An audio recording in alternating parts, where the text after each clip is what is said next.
ಹೊನ್ನಾವರ ತಾಲೂಕಿನ ಇಡಗುಂಜಿಯ ಪ್ರೌಢಶಾಲೆಯಲ್ಲಿ ನಡೆದ ಮಕ್ಕಳ ಸಂತೆ ಕಾರ್ಯಕ್ರಮ ಗಮನ ಸೆಳೆಯಿತು. ವಿವಿಧ ತಿಂಡಿ ತಿನಿಸುಗಳ ಮಾರಾಟವನ್ನು ಬಲು ಅಚ್ಚುಕಟ್ಟಾಗಿ ನಡೆಸಿದ ವಿದ್ಯಾರ್ಥಿಗಳ ವ್ಯಾವಹಾರಿಕ ಜ್ಞಾನಕ್ಕೆ ತಲೆದೂಗುವಂತಾಯಿತು.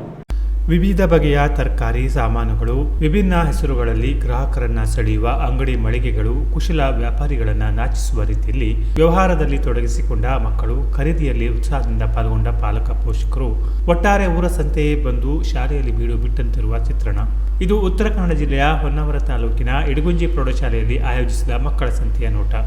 ಮಕ್ಕಳಲ್ಲಿ ವ್ಯವಹಾರ ಜ್ಞಾನ, ಕೌಶಲ್ಯ, ಶುಚಿ ರುಚಿಯ ಕಲಿಕೆ, ಸ್ವಾವಲಂಬನೆ, ಸಹಕಾರ ಲಾಭ ನಷ್ಟದ ಲೆಕ್ಕಾಚಾರ ಮತ್ತು ವ್ಯವಹಾರಾತ್ಮಕ ಸಂವಹನ ಬೆಳೆಸುವ ನಿಟ್ಟಿನಲ್ಲಿ ಅನುಭವಾತ್ಮಕ ಶಿಕ್ಷಣದಡಿಯಲ್ಲಿ ಹಾಗೂ ಮಕ್ಕಳಲ್ಲಿ ಪಠ್ಯದ ಜೊತೆಗೆ ಸಹಪಠ್ಯ ಚಟುವಟಿಕೆಗಳನ್ನು ಉತ್ತೇಜಿಸುವ ನಿಟ್ಟಿನಲ್ಲಿ ಗ್ರಾಹಕರ ಕ್ಲಬ್ ಅಡಿಯಲ್ಲಿ ಶಾಲೆಯಲ್ಲಿ ಮಕ್ಕಳ ಸಂತೆ ಕಾರ್ಯಕ್ರಮ ಆಯೋಜಿಸಲಾಗಿತ್ತು. ಮಕ್ಕಳು, ಶಿಕ್ಷಕರು ಹಾಗೂ ಪಾಲಕ ಪೋಷಕರು ಉತ್ಸಾಹದಿಂದ ಪಾಲ್ಗೊಂಡು ಕಾರ್ಯಕ್ರಮ ಯಶಸ್ವಿಯಾಗಿಸಿದರು. ಡಯಟ್ ಉಪನ್ಯಾಸಕರು, ಶಾಲೆಯ ನೋಡಲ್ ಅಧಿಕಾರಿಗಳು ಆದ ಶ್ರೀಯುತ ನಾಗರಾಜ್ ನಾಯ್ಕ್ ಅವರು ಕಾರ್ಯಕ್ರಮ ಉದ್ಘಾಟಿಸಿದರು.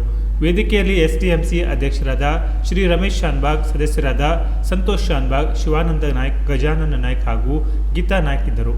ಶಾಲೆಯ ಉಪ ಪ್ರಾಂಶುಪಾಲರಾದ ಆಶಾ ವಿಪೈ ಅವರ ಉಸ್ತುವಾರಿಯಲ್ಲಿ ಶಿಕ್ಷಕರಾದ ಆನಂದ್ ನಾಯ್ಕ್ ಮತ್ತು ಪದ್ಮಾಜಿ ಅವರ ಮಾರ್ಗದರ್ಶನದಲ್ಲಿ ಶಾಲೆಯ ಶಿಕ್ಷಕರಾದ ವೀಣಾ ಹೆಗಡೆ, ಮಂಜುನಾಥ ನಾಯ್ಕ್, ನರೇಶ್ ಹೆಗಡೆ, ವಿಶ್ವೇಶ್ವರ ಭಟ್, ರಾಮಗೊಂಡರವರ ಸಕ್ರಿಯ ಕ್ರಿಯಾಶೀಲತೆಯಿಂದ ಕಾರ್ಯಕ್ರಮ ಯಶಸ್ವಿಯಾಯಿತು. ಅಂತ್ಯದಲ್ಲಿ ವಿದ್ಯಾರ್ಥಿಗಳಿಗೆ ಉತ್ತಮ ವ್ಯಾಪಾರಿ ಹಾಗೂ ಉತ್ತಮ ಖರೀದಿದಾರ ಬಹುಮಾನ ಕೊಟ್ಟು ಪುರಸ್ಕರಿಸಲಾಯಿತು.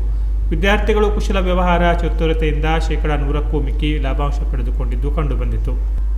Canara plus news, Honnavar.